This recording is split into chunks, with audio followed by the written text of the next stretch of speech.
Katanya ada di imigrasi. Saya kan tanya, kok di imigrasi nggak bisa ngubungin, nggak bisa komunikasi saya. Kata agen Hongkongnya jawab, seharusnya ada hak untuk menghubungi seseorang atau keluarganya. Makanya saya kan bingung. Tahanan manapun, imigrasi manapun ada hak katanya. Sedangkan istri saya hilang kontak.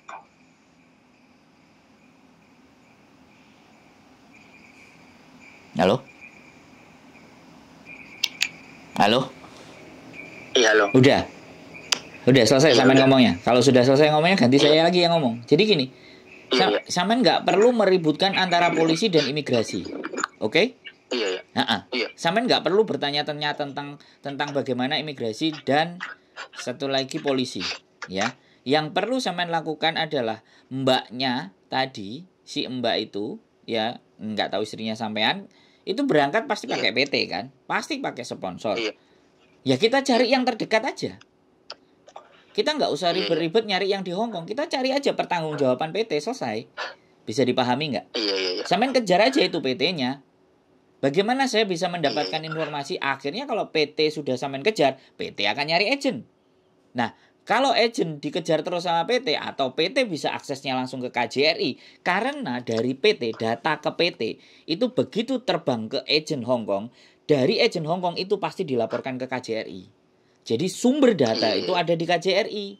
Makanya sampean tak kasih jalur. Yang pertama KJRI, yang kedua sponsor ke PT, PT ke agent. Udah, puter-puternya cuma itu aja.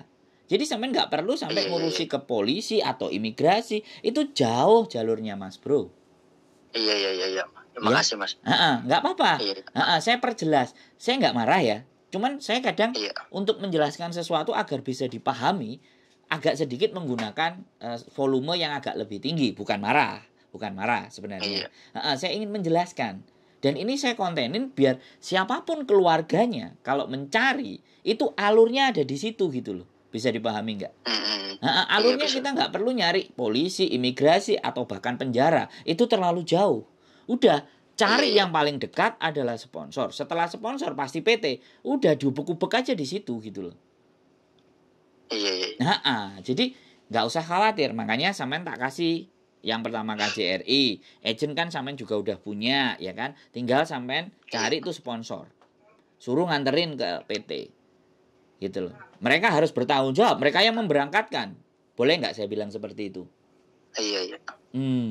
Makanya siapapun, bagi saya, sekali lagi siapapun bagi saya yang berangkat, kalau ex Hongkong, saya selalu minta KTP Hongkongnya dan KTP Indonesianya. Tujuannya kalau begini nih, tiba-tiba dia kabur nih kan, ya kan? Iya. Karena awalnya dia nyari pekerjaan melalui saya, kalau dia kabur kan saya pegang datanya, saya simpen itu. Orang-orang yang berangkat dengan saya kan. Nah, apakah itu dilakukan oleh sponsor, apakah itu juga dilakukan oleh PT yang ada di Indonesia, sampeanlah yang bisa memastikan. Iya. Nah, sekarang ada lagi yang mau sampean tanya ke saya. Udah, makasih nih Mas. Iya, jelas ya. Soalnya, nanti tinggal saya WA nomornya KJRI ya. Sekali lagi saya mohon maaf, kalau nomornya KJRI nanti lambat atau tidak mendapatkan respon, saya sampean kirim terus saja. Ya, itu kan? Kalau misalkan saya tahu nomornya KJRI, saya ngirim kakak gitu. Ya, sampean misalkan KTP Hongkongnya nggak ada. Sampean memperkenalkan nama sampean, ya kan? Terus saya kehilangan keluarga saya yang atas namanya ini. Boleh KTP Indonesianya kalau ada boleh. Kalau enggak ya kakak saya berlaku sebagai suaminya yang sesuai dengan tertera di kartu keluarga ini. Dibunderin aja kartu keluarganya, ya kan? Namanya kan pasti ada. Ya, kalau tidak ada identitas. Kalau sampean itu yang pertama sampean lakukan untuk ke KJRI, yang berikutnya saya tadi bilang, sponsor dan PT itu pasti pegang data dia. Dia pasti pegang data. Nah, sampean tinggal kejar aja mereka. Setidaknya kan yang sampean inginkan kan bagaimana kondisinya dia di sini kan gitu. Tapi saya pastikan ya, kalau dia masuk penjara, sampean tenang. Karena penjara di sini nggak kayak penjara di Indonesia. Itu kalau dia di penjara. Masalahnya kalau dia kabur terus dia di luar dan sengaja tidak menghubungi keluarga karena kalau ingin menghilang, kan saya nggak ngerti itu. Begitu gitu loh Mas Bro. Kalau menurut sampean ya, saya kan udah cerita. Ya ini mah ngomong ini aja ya, hanyalah menebak ya. Posisinya di penjara apa di imigrasi nih, Mas? Kalau sampean tidak bisa tidak dapat informasi, pastinya dia di penjara. Tapi garis bawah lagi ya, kalau memang dia sengaja ingin menghilang, tidak ingin direcokin sama keluarga, kan bisa jadi itu. Memang dia berusaha tidak menghubungi keluarga. Bisa jadi dia tidak di penjara, dia hidup di luar. Nah, kemungkinannya ada dua itu, Mas. Ya, hubungan sampean relatif harmonis nggak, dan hubungan dia dengan keluarga relatif harmonis nggak? Karena banyak anak-anak yang sudah ada di sini tidak ingin dihubungi oleh keluarga, akhirnya dia memutuskan itu semuanya. Jadinya pihak keluarga. Ya kan ini Mas, ya kan pas dia kena kan langsung hubungin bahwa ada di kantor polisi. Emangnya kalau misalkan masuk kantor polisi begitu cepatnya keluar contohnya? Gini loh Mas Bro, saya tanya, ya kan? Saya ceritain alur lagi ya, sekali lagi. Kalau dia masuk kantor polisi tapi majikannya masih mau menjamin, dia masih bisa balik ke majikan. Oke? Karena penjaminnya adalah majikan. Tapi kalau majikan sudah tidak mau, ya kan? Atau anaknya sendiri yang sudah tidak mau, kalau majikannya masih mau tapi anaknya nggak mau, ya daripada berkeliaran kan, karena dia menyalahi aturan dan kabur dari majikan, ya dimasukkan ke sel kan. Nanti tunggu deportasi bareng-bareng. KJRI yang akan memulangkan balik ke negaranya, tapi biasanya nunggu berbarengan. Nah, kemungkinannya di situ Mas Bro. Nah, kalau sampean sudah ditelepon di kantor polisi, dia memberikan info terakhir saya ditangkap di kantor polisi, ya pastinya 85%, bahkan 90% dia masuk ke tahanan. Karena tidak ada yang jamin. Karena dia keberadaan di sini kan yang jamin majikan. Iya. Nah, kalau majikannya nggak mau, berarti kan ya sudah nggak ada yang jamin. Kalau sudah nggak ada yang jamin, negara yang jamin. Di mana diletakkannya? Ya di penjara. Bagaimana? Sudah lengkap informasi atau bisa dilogikakan? Sekali lagi saya menyampaikan karena ini dugaan-dugaan sekali lagi yang berdasarkan pengalaman saya, makanya saya menginformasikan. Sampean tetap saja tenang. Kalau dia di dalam sel, pasti dia nanti akan dikasih kesempatan untuk nulis surat. Boleh nulis surat. Nanti dialamatkan ke alamat sampean yang di keluarga di Indonesia. Emang kalau di dalam sel itu sama sekali nggak bisa berkomunikasi? Nggak bisa. Handphone nggak bisa. Handphone nggak bisa. Nggak bisa. Selama dia keluar. Maksudnya selama dia keluar bagaimana? Kalau di dalam penjara ya di dalam Mas Bro. Iya. Ya misalkan entah bulan kapannya itu keluar baru bisa ngubungin. Nah, kalau keluar dinyatakan kan sidang. Tapi kalau dia tertangkap dan tidak ada yang menjamin, ya dia tetap di situ. Yang jamin nanti siapa? Ya negara Republik Indonesia. Dan itu akan deportasi namanya, dibalikkan, dipulangkan. Dan KJRI kalau mulangkan kan nggak satu-satu. Iya. Bareng-bareng naik Garuda, jebret, terus dikawal, ke bandara. Setelah itu terus apa? Kalau misalkan dia posisinya benar ada di imigrasi contohnya, pasti dia bisa ngubungin keluarga ya. Mas, saya kasih tahu. Di imigrasi dan di polisi, dia hanya cuman dikasih 1 kali kesempatan untuk nelpon siapa yang mau dihubungi. Imigrasi itu tidak menangkap, Mas. Saya kasih tahu. Imigrasi itu administrasi, izin tinggal. Iya. Sekarang saya bilang sama sampean, memang di imigrasi ada data semuanya, tapi imigrasi tidak mengurusi